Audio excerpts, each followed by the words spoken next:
જય ભીમ, નમો બુદ્ધાય. આપણે ઘણા સમય પહેલાં ઓલો જે સતીશ લંપટ અને ધનસુખ લંપટ એના આપણે જ્યારે વિડીયો વાયરલ કર્યા ત્યારે આપણે એવું કીધું હતું કે આનો જે કરતા હરતા અને જે મુખ્ય સૂત્રધાર કહેવાય કે જેને જે પાપીઓને જે લંપટોને જે છેતરપિંડી બાદ છે એને બચાવનાર વલસાડ ડિવિઝનની અંદર કોઈ હોય તો આ ભાઈ વિભાગીય નિયામક NS પટેલ. આપણે એના કૌભાંડ બહાર પાડશું, કેમ કે પાપનો ઘડો તો ઓલ ગુજરાતની એસટીના અધિકારીઓનો ભરાઈ જ ગયેલો છે. પણ ધીમે આ છલકાવાનું ચાલુ છે. છલકાય એટલી વાર છે, આપણે ઘણી વખત કહીએ છીએ. હવે NS પટેલના કૌભાંડ, NS પટેલ દ્વારા 2010ની અંદર જ્યારે CNG બસો GSRTCમાં આવી ત્યારે આ ભાઈ સુરત વિભાગીય નિયામક તરીકે ફરજ બજાવે. ત્યારે આ બસની અંદર જે ગેસ ભરાવાનો હોય ને એ બહારના પંપ એટલે કે પ્રાઇવેટ પંપમાંથી ભરાવાનો હોય, કેમ કે તાત્કાલિક તો GSRTC કોઈ પોતાના પંપ CNG પંપ ઊભા ન કર્યા હોય.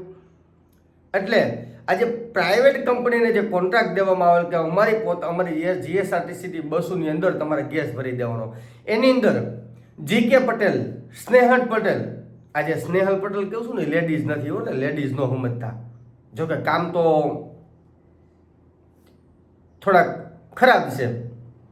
એટલે આ GK પટેલ, સ્નેહલ પટેલ અને આ NS પટેલ, આ લોકોએ CNG નું કૌભાંડ કર્યું. કેવું કૌભાંડ? કે જે બસ પંપ ઉપર ગેસ ભરાવા જાય, માનો કે 100 કે 200 રૂપિયાનો ગેસ આવ્યો તો બિલ બનાવવાનું 500 રૂપિયાનું ઓન રેકોર્ડ છે. અને આ જે કૌભાંડ કર્યું ને, આ કૌભાંડની અંદર આ ત્રણેય નાલાયકોની બદલી કરી દેવામાં આવેલ. બરોબર.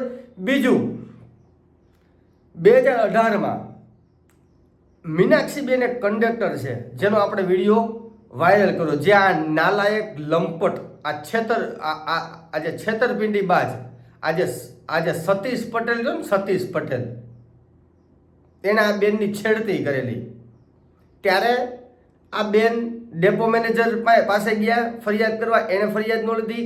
પછી આ કૌભાંડી NS પટેલ પાસે પણ બેન ફરિયાદ કરવા ગયા, પણ બેનને એલફેલ બોલી આ સતીશ પટેલનો પક્ષ રાખી આ બેનની ફરિયાદ નથી લેવામાં આવેલ.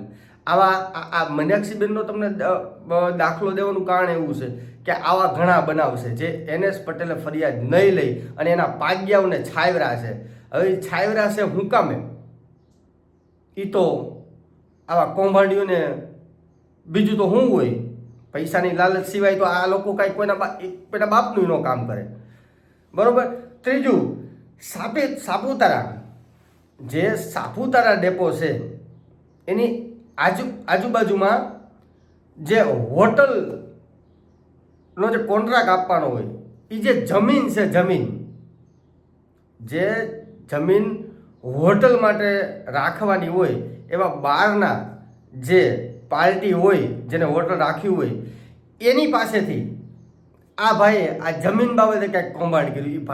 એ બાબતમાં ભાઈની પાછી ત્યાંથી બદલી થઈ, આ સસ્પેન્ડ થયા. આ ભાઈ એમાંય સસ્પેન્ડ થયા જમીન કૌભાંડની અંદર.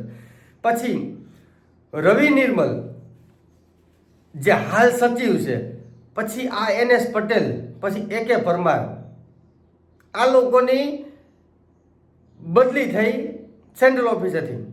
હવે આ બદલી રોકાવા માટે પણ આ ભાઈએ કૌભાંડ કર્યું. પાછા જે રવિ નિર્મલ હાલ છે ગુજરાત STના સચિવ છે ને, એને તો ડેપો મેનેજરમાંથી પાછા સચિવ બનાવી દેવામાં આવેલ. આ હાળું કેવું કૌભાંડ!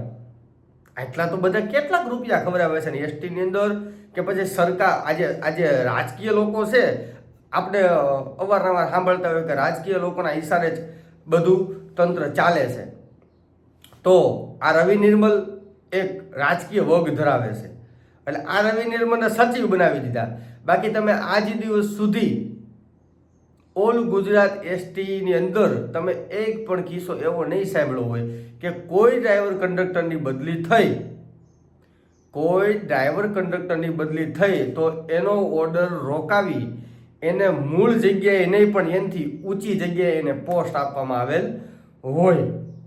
બાકી આ જે રવિ નિર્મલ છે ને એ ભાઈ પોતે ડેપો મેનેજર છે. એ ભાઈ પોતે ડેપો મેનેજર છે, પણ એસટીની અંદર તો તમારા છેડા હશે ને, છેડા એટલે તમારે જે કરવું હશે એ થશે. કેમ કે હવે તો હું એસટીથી પૂરેપૂરો માહિતગાર થઈ ગયો. બીજું, આ NS પટેલનો દિમાગ કેટલો ચાલાકીથી વાપરે છે એ તમને એક કિસ્સો કહું. જે તે સમયે આ ભાઈ ભુજ વિભાગીય નિયામક હતા ત્યારે કર્મચારી મંડળ અને BMS ભારતીય મજદૂર સંઘ આ લોકોની અંદર એક મોટી માથાકૂટ ચાલતી હતી. માથાકૂટ કેવી? તો કે કર્મચારીવાળા કે અમે કામ કરીએ છીએ, મહાજનવાળા કે અમે કામ કરીએ છીએ. હવે આનું સમાધાન કરાવવા, સાંભળજો, આનું સમાધાન કરાવવા આ NS પટેલ જે વિભાગીય નિયામક છે એ લોકોને ઓફિસમાં બોલાવે છે.